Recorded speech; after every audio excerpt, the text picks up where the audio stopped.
Ashton Genty will talk to the media, and we'll have just about all of that here on Prater and the Ballgame. I'd like to welcome our video audience to the program, courtesy of the Dollar Loan Center. Visit don'tbebroke.com, and you see his beautiful face, and it looks like winning to me, Prater. We welcome head football coach of the University of Idaho, the Vandals, Thomas Ford.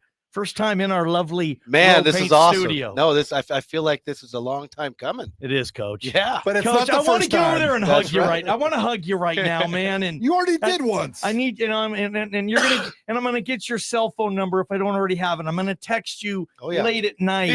Coach, and be careful. Jason Eck, be careful. Eck always texted me back. By the way, he called me on the plane once when you guys after you won a game, but. Lots to get to, obviously. Congratulations on the gig. Say what, the first 60 days, however long it's been. Something like that. What would you say the first however many days have been? What's been the 2 or 3 biggest things that you've been able to get done? Well, obviously getting here early January, or really getting hired mid-December, getting on campus early January, 2 things really stick out. You got to hire great staff, and you got to go get some mid-year players. In college football, especially at the FCS level now, I call it retooling after every season. I don't think you're rebuilding, but I think you're going to retool, right? You're going to get some really good high school players that you're going to develop, and if they play early for you, the way the game works now, those guys typically get kind of taken away from you. And I think we did a really good job retooling this winter with some good mid-year players that we really needed. So. Now, you were, for all intents and purposes, people listening, Coach Ford was he was, I won't say the cool, popular coach on those X staffs early on, did a hell of a job with the running back and special teams. I've said I've been to Eck practices. Thomas Ford was the most active coach at that practice. He was running the practices just everywhere, and it felt like when Eck left, when coaches leave a program in a great spot, sometimes you want somebody that was along with that ride with that coach. Thomas Ford, and popular in the community, a great recruiter. This hire happens all the time in college football. Sure. They lose the guy they love, so they go get one of his friends who's left to go to another staff. Like, you probably studied that as well, but what does that mean to you to be able to come back and what works there, right? Yeah, and I think that's part of the reason they brought me back. I think being on that ground, literally the first guy with boots on the ground with my guy, Coach Eck, back in 2022. You were his first hire. I don't know if I was his first hire. I know I was the first person in the building with him. Well done. After that new year in 2022, and I think it's just like you said. I think in college football, right, normally a coach leaves for one of 2 reasons: either they're not very good, right, or they do really well and they improve their career. And I think anytime it's the latter, you want to try to have someone that can take over the program that at least has an idea of how that success was attained. Okay. And how did you build it? Who are the type of dudes you were recruiting? And I think that's why I'm here, right? Because I was a part of that ground level kind of, hey, how do we do this at this university? What is the formula? And obviously I learned a ton from Jason during my time there as an assistant, and, learned a little bit of things that I'd love to do and not do, at Oregon State too. So I think all of your experiences are a culmination of learning what's good and what's not. And I think I've got a pretty good idea of what works really well at the University of Idaho. He's Thomas Ford. He's the new Idaho Vandals football coach. First time in studio. Hopefully not the last time. No, Coach, definitely not. Definitely not the last.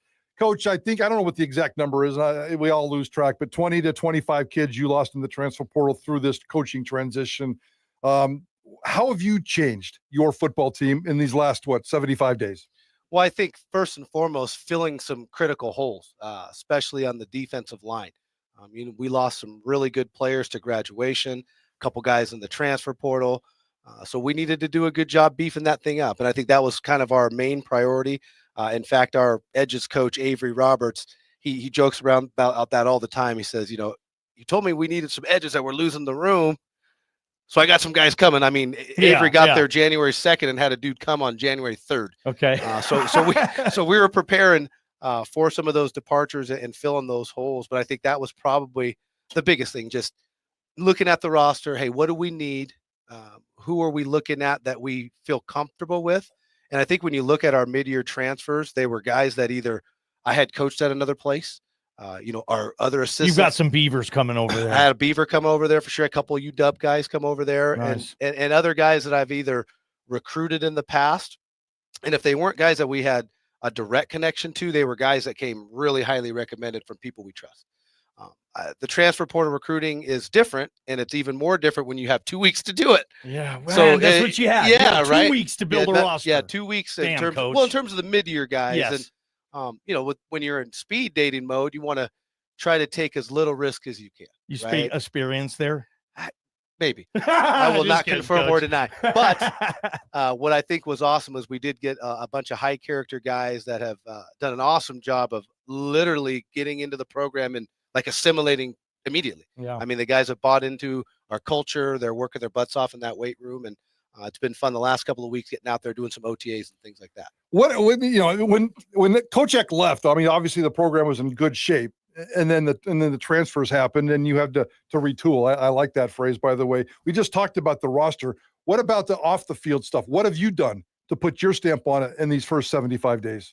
What's the culture, the locker room type stuff? Yeah, well, I think one thing we talked a lot about in our team meeting was, if it ain't broke, don't fix it. Okay. Right. There was a lot of things culturally that I thought we weren't just good at, but excellent at. Right. Team building was something I thought we did a phenomenal job of. Just putting the guys in situations to build leadership skills. So we're going to continue a lot of that same stuff. Now, obviously, I've got my own flavor on some things. We're going to such as I think we do some breakdown stuff that's a little bit different than we've done before. I think how we're doing some of our non-football meetings. We're calling it Real Life Wednesdays. I think that's just a little bit different in the structure. But again, a lot of the things were already set in motion in terms of culture. And so I didn't really want to change a lot of that. I thought we had a good culture there. Guys understand how to work hard, what it's like to sacrifice for your teammates. And so I wanted to keep a lot of that stuff rolling. But like I said, I think you would notice more if you came to a practice, the subtle changes, right? Just a little bit of different energy. But good energy all the same. Yeah, I've seen his energy at practices, Prater. It's my dream, like on a Boise State bye week or something, for Prater and myself to get up to Moscow, do this show from the corner club. From the corner club, live. People stopping by. That's next level. That's Friday next level. night. And so hopefully we can make that happen one of these years. Coach Thomas Ford with us, head football coach, Idaho Vandals. The foundation, finish the sentence for me.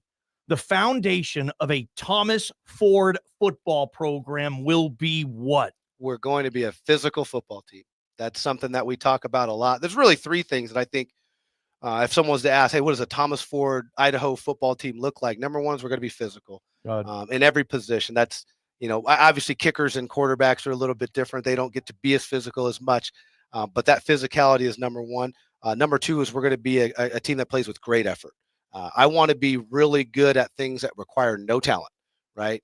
If you think about it, right? I love that. Working really hard, running to the football, for example, on defense, playing with high effort. It takes no talent, right? There's nothing you have to have in terms of talent to do those things. And then I think the last thing is like, we want to be a smart football team. Coach Eck had this adage that he used that I'll absolutely steal from him, but we don't want to see the Vandals beating the Vandals. Right? Yeah, he did say that. Yeah, right. Yep. And so I think, again, physical, high motor guys that are going to be smart. Don't beat yourself. Don't beat yourself, right? Don't let the Vandals beat the Vandals. To be good at, what is it? Be really good at the things that doesn't take any talent. Absolutely. If we can be excellent at those things, those are ways I think continue to build your culture, and it gives you a little bit of an edge in that fourth quarter in a tight ball game.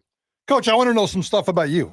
Sure. I just met you for the first time. You were on our show. We talked a couple of weeks ago, but never face to face. And I did a little research. I got a couple of quirky questions for you. But who's Thomas Ford? I mean, he keeps telling me you're a great recruiter. Sure. Hopefully, your whole life's not about great recruiting, unless you're talking about recruiting a family or something. No, I think if you were asking me, hey, who is Thomas Ford in a nutshell? A guy that cares about people. And I think one thing that's probably a common theme for anyone that's spent a significant amount of time with me is I'm a genuine person. This is who I am, right? Not everybody's going to like that, and that's okay. I tell guys that in recruiting all the time. Hey, if you don't like how we are right now sitting in my office, you don't like this energy, you don't like this juice, right? Well, don't come to Idaho. You call it, yeah. Because you were that's what you're going to get. Practice I saw, Coach. You're going to get that every day. It. Yeah, right? Okay. And I think kind of being that person that cares about others, that's genuine and loves building relationships is something I think people that spend extended amounts of time with me would definitely say about me. One thing I did read, and this is a two-part question. I did read at one point, you were putting in a little wife time, so I'm assuming you have a wife. You may or may not have been at a ballet, and I'm not judging. I went to a Broadway play the other night, for crying out loud. So ballets are perfectly fine, but here's the best part, ball game. What? According to the story that I read, he had his phone right here in his lap. And he spent the entire ballet watching the Vandals FCS playoff game last year. So he said yes to the wife, to the ballet, and he snuck the phone in and watched the football game. Dude, you're my kind of coach. Hey, and that is 100% true story. But that also speaks to my family, right? My wife Shannon, my daughter Zoe, and my son Kingston. They know that Dad is invested in Idaho football, and we had the Nutcracker Ballet going, but they also knew that was important to me. So I caught some scenes in between the plays. You coaches too, man. We always laugh at this, but you coaches are on your phones more than junior high girls. Sure, you really are. You guys are on your phone. Recruiting never stops. Recruiting never stops. Okay, speaking of recruiting, the Treasure Valley, yeah, this location, future Idaho Vandals. What can we do to make that pipeline better? Is there anything you can do to make high school football better in this state? Hey, we need the players to be better. Well, is there anything Idaho can do to help get them better? Like I want, if we can, let's get some Vandals. I'm sorry, Treasure Valley residents up there playing for you. And you guys have had a lot, but I know you want to continue that. Yeah, how do you do it? I think, to answer your question first, we want to make the Treasure Valley one of our top recruiting areas. Obviously, we want to try to find the best talent in the state of Idaho first, and then kind of branch out to our, neighboring states, Oregon, Washington. And that's home base. Like if we can have 60% of our roster from those three states, we're doing a really good job. And I think our role in, helping to continue to develop high school football in Idaho is just having an open door policy for high school coaches.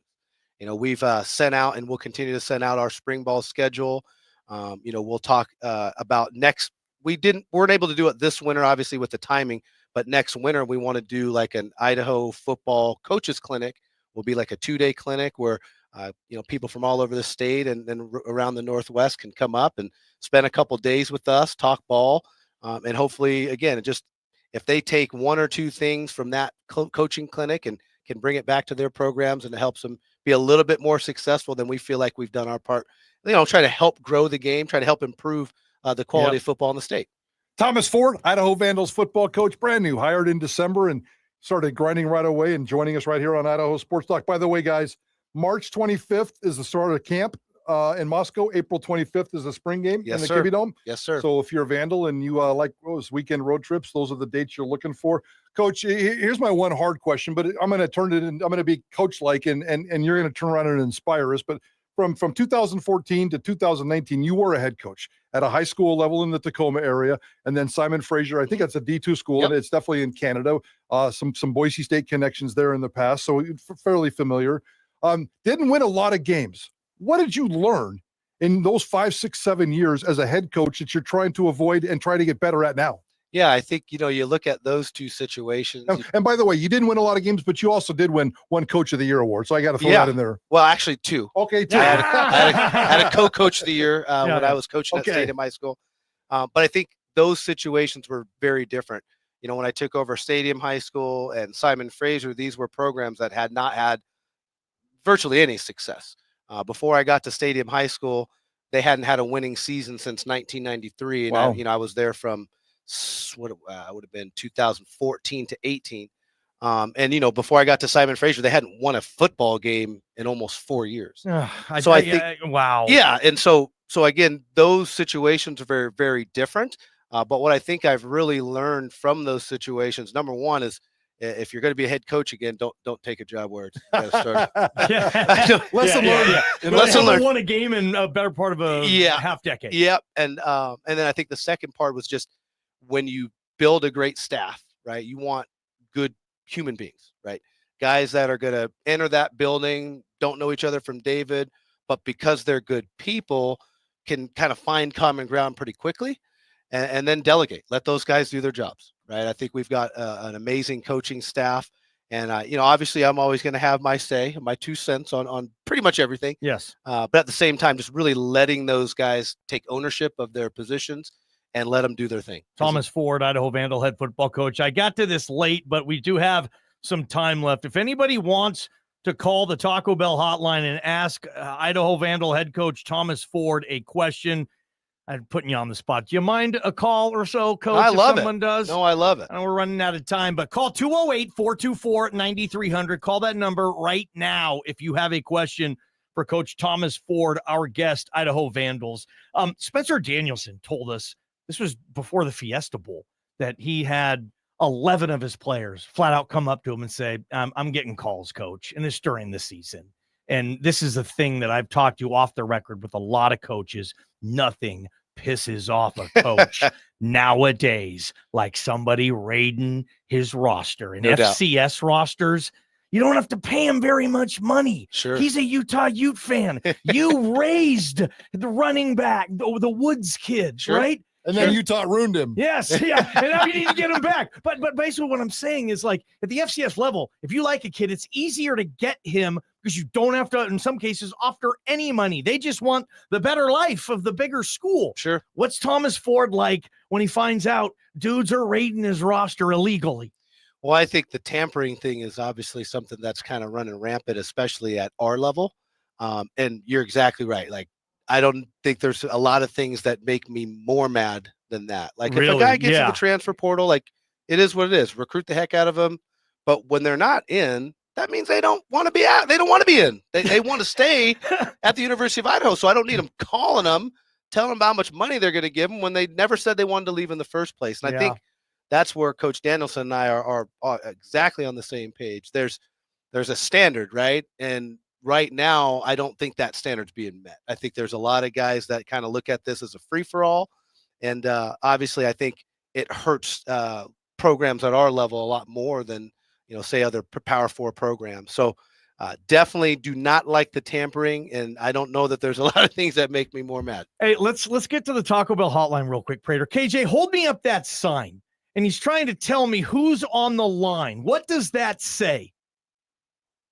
I can't see through the light. Yeah, that's my point. KJ, who the hell's on the line? This is Dean. Dean, welcome to the show. Love you, man. Dean, you got a question for Thomas Ford. Roll with it. Dude, Coach Ford, so cool to hear you on the radio here in the Treasure Valley. Recruit the heck out of it. My question is, home opener. Yep.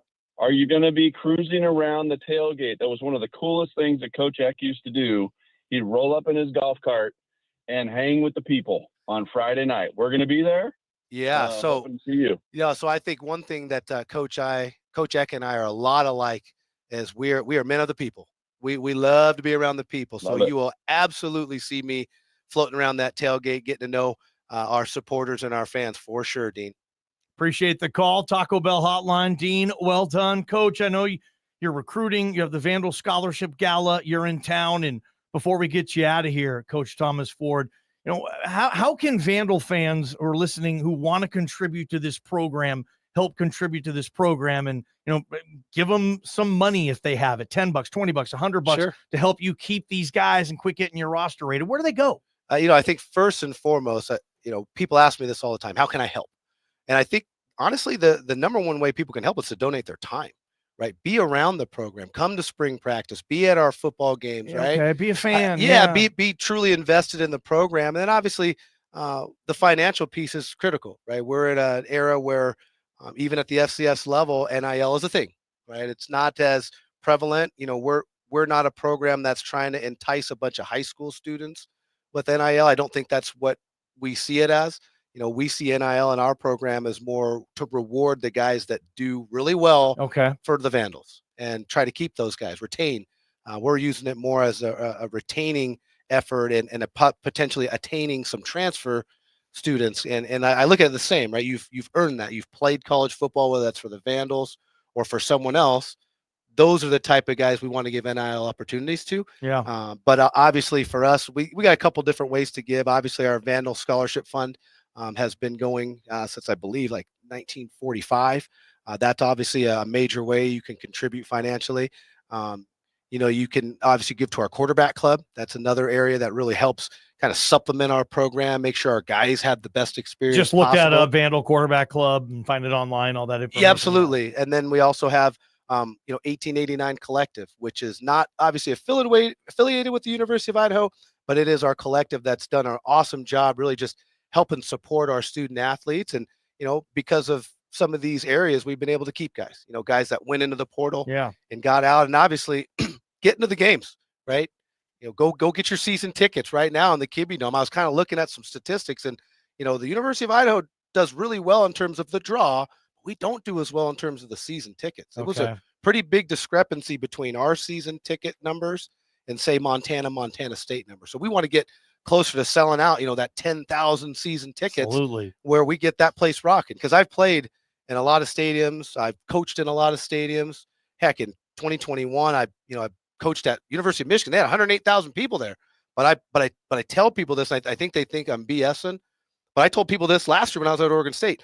The Kibbe Dome, when packed, is the coolest venue to play a college football game. Oh, Prater knows this too. He covered packed, sold-out houses there. Right. The Nussmeier era, right? Don't be disparaging the Kibbe Dome, man. Yeah, exactly. Love the Kibbe Dome. I love right. it. Thomas Ford, let's keep this thing going, and we can't wait to get you back on the show. Best of luck.